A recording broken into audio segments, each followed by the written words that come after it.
Pemirsa, benar nggak kalau dulu orang menabung untuk rumah? Tapi in this economy, orang menabung demi kenangan. Yes, kalangan kelas menengah muda saat ini sedang menulis bab ekonomi baru dengan judul Experience Economy. Apa sih experience economy, pemirsa? Kita bahas yuk. Pemirsa, belakangan ini nih kaum muda seperti milenial atau Gen Z disebut sedang melakukan tren ekonomi baru, di mana tabungan yang dulu disisihkan untuk rumahnya nanti atau pendidikan anak misalnya, kini sering dikonversi menjadi tiket pesawat, kamar hotel, atau kursi di konser musik idola. Pepatah lama mengatakan, hemat pangkal kaya, boros pangkal miskin. Nasihat itu diwariskan turun-menurun, pemirsa, menekankan pentingnya menabung dan mengendalikan pengeluaran. Namun, di tengah derasnya promosi, gaya hidup, dan kemudahan kredit digital, prinsip itu kian kehilangan pengaruhnya. Prinsip ini populer disebut ekonomi pengalaman alias experience economy. Artinya pemirsa, nilai utama suatu produk atau jasa tidak lagi terletak pada barang atau layanannya, tetapi pada pengalaman yang dirasakan konsumen saat menggunakannya. Konsep experience economy ini pertama kali dikemukakan oleh B. Joseph Pine II dan James H. Gilmore dalam buku The Experience Economy tahun 1999 loh. Mereka menyebut begitu, pengalaman adalah bentuk nilai ekonomi yang sama nyatanya dengan barang atau jasa. Dalam paradigma ini, memori adalah produk utama. Nah, apa benar nih experience ekonomi ini sedang terjadi di kalangan anak muda Indonesia? Kita cek yuk datanya. Pemirsa, survei Lokadata bertajuk Pola Perilaku Konsumen Muda, Liburan, Hiburan, dan Peraduan yang dilakukan pada Juli hingga November 2024 menyebutkan generasi milenial dan generasi Z atau Gen Z cenderung mengalokasikan penghasilannya untuk liburan, hiburan, dan pengalaman personal ketimbang investasi jangka panjang nih. Bagi mereka, kesenangan lebih penting daripada kepemilikan. Tren wisata yang sempat redup akibat pandemi COVID-19 pada 2020 kini bangkit dengan intensitas berlipat. Istilah revenge travel menggambarkan pelarian massal dari kejenuhan selama masa karantina.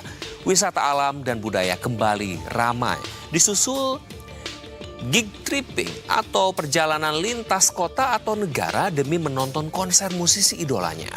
Pengeluaran tahunan untuk hiburan meningkat di semua kelas ekonomi, pemirsa.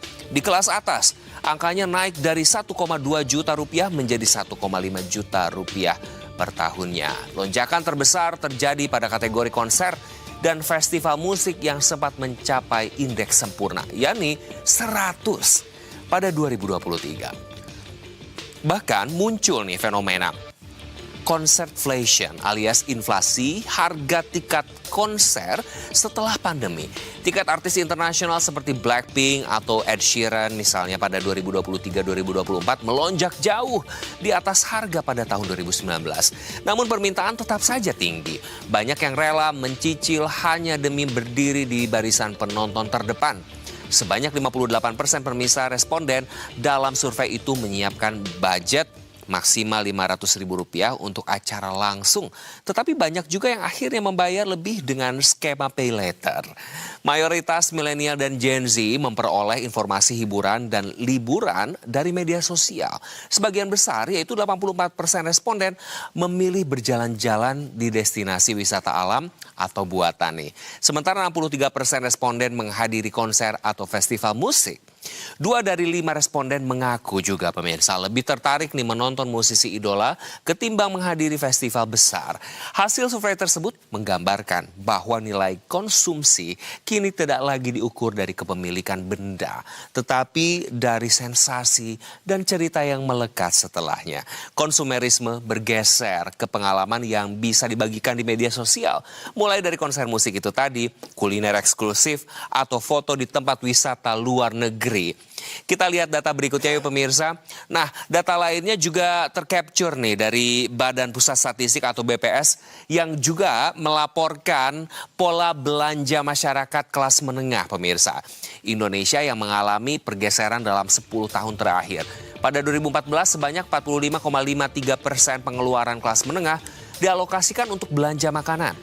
Kemudian pada 2024 porsinya turun menjadi 41,67%. Selama periode tersebut, porsi pengeluaran kelas menengah untuk perumahan juga turun dari 32,87% menjadi 28,52%. Kemudian porsi pengeluaran untuk pendidikan turun dari 4,32% menjadi 3,66% dan untuk kesehatan turun dari 3,27% menjadi 2,86%. Nah, di sisi lain pemirsa, kita cek juga yuk yang terjadi kenaikan porsi pengeluaran untuk barang dan jasa lainnya.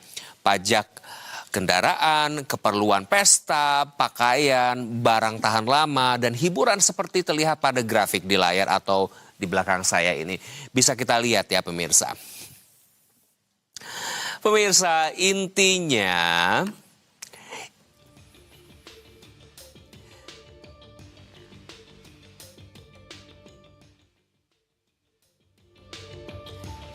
intinya in this economy, di tengah kondisi perekonomian yang tak tentu, para anak muda yang jadi para pelaku gaya hidup YOLO, you only live once ini harus berpikir matang-matang ya.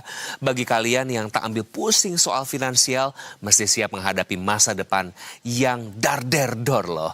Jadi baiknya mulai bijak finansial ya pemirsa dari sekarang ya, bukan cuman pamer-pamer pengalaman.